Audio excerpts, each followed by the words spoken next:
compounds can be represented by some chemical formulas. Okay, and about valency also we have discussed. So I have mentioned that you got a valency table in your book, and you need to remember some of the valencies of the elements given in that table. Okay, I hope you all have done your work.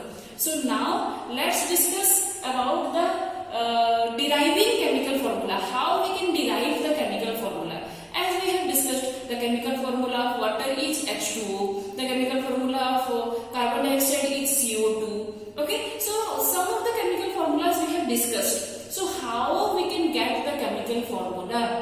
The chemical formula of calcium oxide is CaO. The chemical formula of zinc chloride is ZnCl2. So how we are getting that chemical formulas, that we will discuss today. This is very important. Okay, remember, this is a very important topic which you need in your class 7, 8 and 9th also. Okay, so this is how we are deriving the chemical formulas. So there are some steps which are involved in the derivation of chemical formula. So let's take a look on the steps. Number 1 step. Write down the symbols of the elements that make of the compound. Here let's take a compound, carbon dioxide. It is an example. Okay, by giving the example, one by one step I will discuss with you. So here in the first step it is written that whichever compound's formula we want to derive, at first we have to write the elements involved in the compound. Already I have discussed. If suppose we are talking about H2O, then what are the elements involved here? The elements involved here are hydrogen and oxygen. If suppose we will discuss about sodium chloride, NaCl, what are the elements involved here? The elements involved here are sodium and chlorine. Similarly, when we are discussing about carbon dioxide, what are the elements here? We will write. Here we can write the symbol, or here we can write the symbol of the element carbon and oxygen. This is the step 1. Okay, again I am repeating. The step 1 is write down the symbols of the elements that make of the compound. So here what compound we have taken? Carbon dioxide, CO2 we have taken. So have a look on this formula, carbon dioxide. If you will see the formula of carbon dioxide, what are the two elements involved in the formula? The two elements involved are carbon and oxygen. That's what it is given in the first step. We have to write the symbol of the elements involved in the formation of the compound. So here for carbon dioxide we have written carbon and oxygen. Let's move on to the next step. What is the next step? Write down the valency of the elements below. As I said, as I have mentioned now, there is a valency table in your book. Before coming to this topic, you need to remember that valency table. Okay, you need to get clear about that valency table. Okay, so that here you will face no problem when you are deriving the chemical formula. So in the next step it is given that down to the symbol you have to write the valency. And if you all have done your work, then you can say me what is the valency of carbon. The valency of carbon is 4. You have to write like this, down as a subscript. Okay, you have to write the valency of carbon as 4. And what is the valency of oxygen? The valency of oxygen is 2. Okay, like this you have to write, down as a subscript you have to write. The valency of carbon is 4 and the valency of oxygen is 2. Okay, let's talk about the third step. Okay, so here what is the third step? Interchange the valency. We will interchange the valency. How will interchange the valency? Suppose 4 will go here and 2 will come here. So that what we will get? Isn't it? So this is the interchanging of valency. Again I am repeating from step 1. In the step 1 we have written the symbols of the element involved in the formation of the compound CO. Next, in the second step, we have to write the valency down to that symbol. Okay, this is the valency of carbon, we have written 4, and this is the valency of oxygen, we have written here 2. Okay, now in the third step we can see, we have to interchange the valency. Okay, so that the valency of oxygen and carbon will be interchanged. Now, down to carbon we will write 2 and down to oxygen we will write 4. The valency will be interchanged now. Now, what we will do in the fourth step? In the fourth step, this is an important step. If divisible, then divide the valency by a common factor, and if not, then leave it as it is. If divisible, if we will see here two valencies we are having, that are 2 and 4. So can we take a common factor here? So by which both the numbers can be divisible? Okay, just think of it. What common factor here we will take so that both 2 can be divisible and 4 can be divisible. So here we can take a common factor 2, isn't it? So C2O4 here I am writing. So here we can take a common factor 2 and we will divide the both with a common factor. So here I am taking a common factor 2, and the common factor that we are taking, that should be divisible with both. Okay, if suppose here I got 2 and 3, then I cannot take a common factor, because yes, of course 2 can be divisible by 2, but I cannot divide 3 by 2. Okay, that's why I cannot take a common factor for 2 and 3. Okay, so here take back. So next we will discuss about the fourth step. Okay, after the completion of the third step, what is the fourth step? Listen it carefully, it is important. If divisible, then divide the valency by a common factor. If not, then leave it as it is. So what we have written here? If divisible, then divide the valency with a common factor. Can we get a common factor of 2 and 4? Yes, the common factor of 2 and 4 is 2, isn't it? The common factor of 2 and 4, we can get 2. So here we got a common factor for these valencies. So what we can do? We can divide the common factor. Suppose I am writing again here. So here we got a common factor 2. So we can divide the common factor with each of the valency. So here I can write, if I will divide these 2 with 2, then I can get 2 1s are 2, and if I will divide it by 4, then I can get 2 2s are 4. Okay, isn't it? Here I have divided both C2O4 I have written, I have divided it with 2, and also I have divided it with 2. So we got a common factor for 2 and 4, that is 2, and we will divide that common factor each with the valency, and we got C1, what we got, and O2.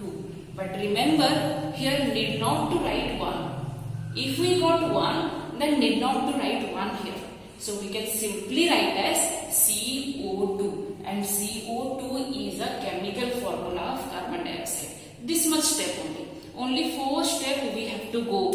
And remember, if we will not get any common factor here, then need not to divide. Leave it as it is. Suppose here we will get 3 and 5. Then we cannot get a common factor for 3 and 5. That's why we need not to divide it by common factor. We will leave it as it is.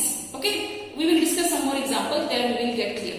Okay? So this is about the steps involved in the derivation of the chemical formula. So here we got the chemical formula of carbon dioxide as CO2. Now let's talk about the second example. So let's discuss the second example, that is zinc chloride. What is the formula for zinc chloride? If you know, then the formula of zinc chloride is ZnCl2. Okay, ZnCl2 is a formula for zinc chloride. But need not to write it earlier. Okay, I am writing here only for your understanding purpose. We need to derive that whether we are getting ZnCl2 or not. Okay, so let's follow the same step one by one. So number 1 step. What in the number 1 step? We have to write the symbols or of the element involved in the formation of zinc chloride. So what are the symbols of the elements? What are the elements here? Zinc and chlorine. So here we can write the symbol of zinc. What is the symbol of zinc? Zn. What is the symbol of chlorine? Cl. Okay, Zn and Cl combined they will form zinc chloride. Okay, Zn and Cl combined they will form zinc chloride. So here we have to write the symbol at first. It completes our first step. What about the second step? We have to write the valency for each. So the valency of Zn is 2 and the valency of Cl is 1. Okay, so if you will talk about the valency here, again I am repeating, you have to go through, complete the valency chart before coming to this part. Okay, so Zn, the valency of zinc is 2 and the valency of chlorine is 1. Now in the third step, what it is, you do by yourself, interchange the valency. We will interchange the valency. Okay,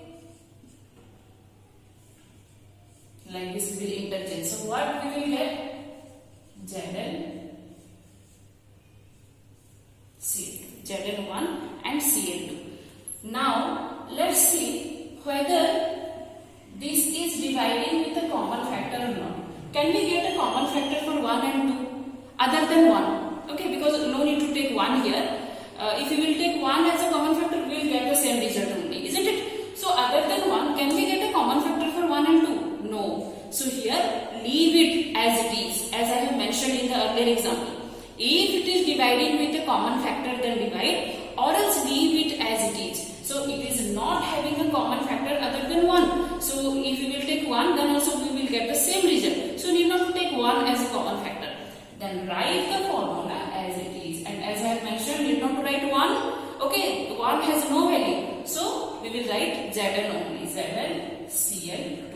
ZnCl2 is the chemical formula of zinc chloride. Okay, so like this we will derive. So let's take one more example and we will discuss the steps for that example. So here we can take the third example, that is calcium oxide. Okay, so as we can see here, the elements involved in calcium oxide is calcium and oxygen. Calcium and oxygen combined they will form the formula for calcium oxide. So here, as we have mentioned, the first step we will write. So what we will write? You also go on doing by yourself. Okay, so at first we will write the symbol of the elements involved in the calcium oxide. So at first I will write the symbol of calcium. What is the symbol of calcium? Ca. What is the symbol of oxygen? O. Okay, so this is our first step. What about the second step? We have to write the valency down. What is the valency of calcium? The valency of calcium is 2. And what about the valency of oxygen? The valency of oxygen is 2. Okay, both got the valency 2. Now in the third step, what we will do? We will interchange the valency, isn't it? So we will interchange the valency of oxygen and calcium. So that what we will get? The same only.